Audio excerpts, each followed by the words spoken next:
Hey there, welcome to my channel. Today we going to meet a man whose name was so unremarkable that he has been lost to history. But his legacy lives on in the most unlikely of places, your nightstand.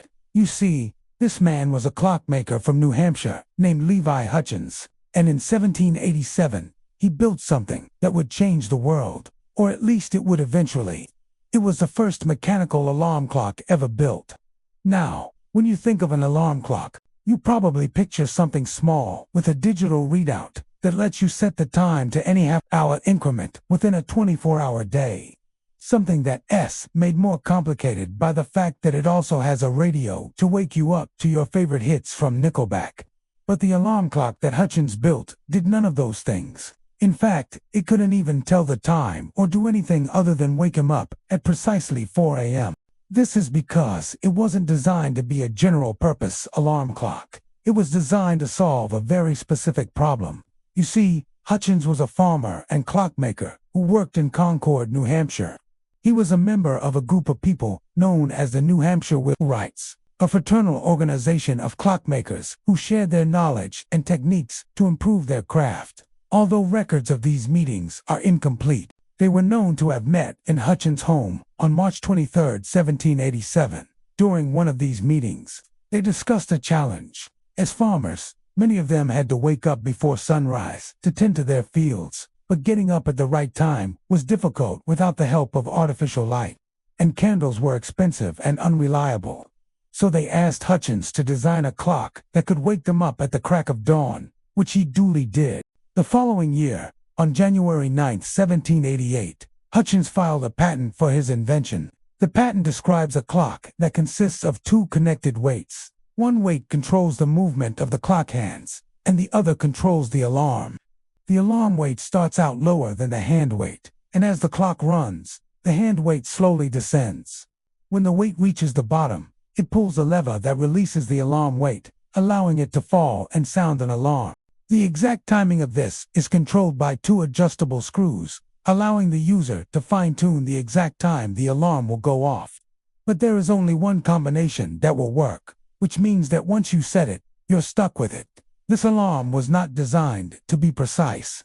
It was designed to wake up at exactly 4 a.m. every single morning. And since there was no way to adjust it, you had to get up at 4 a.m., whether you wanted to or not. And that's why he called it the Sleep No More clock.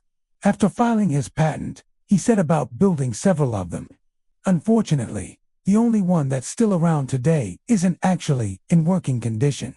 The museum, where it's displayed, warns visitors that its mechanism has been locked up for safekeeping.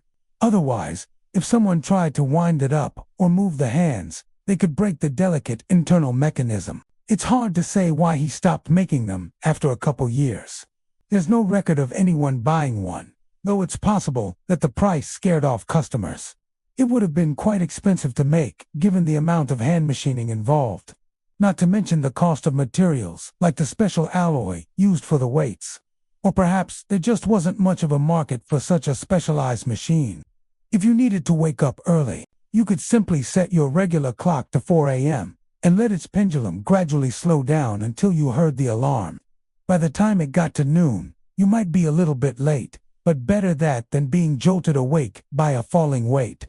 And thus, although this invention was technically revolutionary, it was by all accounts a total failure. But is it really that big of a deal?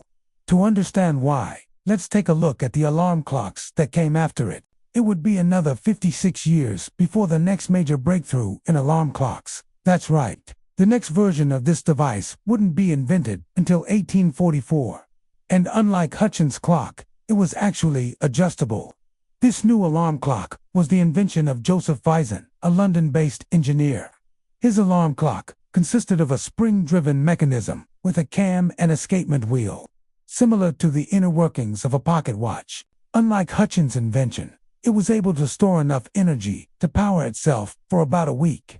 But like Hutchins' invention, it had one massive drawback. It was unable to tell the time. It was purely an alarm clock. And even then, it could only be set to wake up at one predetermined time, between 4 and 5 a.m. It wasn't until 1847 that someone took the idea further. An English watchmaker named John E. Browning had the idea of adding hour and minute wheels to Frisson's design, essentially turning it into a full-fledged clock. But he still didn't have the ability to set it to any time. A number of other inventors followed Browning's lead over the next few decades, but none of them were able to produce a truly adjustable alarm clock. The first person to pull that off was an American inventor named Eli Terry. Terry was already well known for perfecting the American style of clocks with a flat face and a pendulum mounted above the works instead of below it. These were cheaper and easier to manufacture than traditional clocks, and quickly became very popular.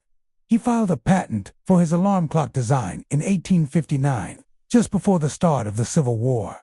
And finally, people could buy alarm clocks to wake them up at whatever time they desired. But there was a catch. They were still pretty expensive, costing about $35 in today's money.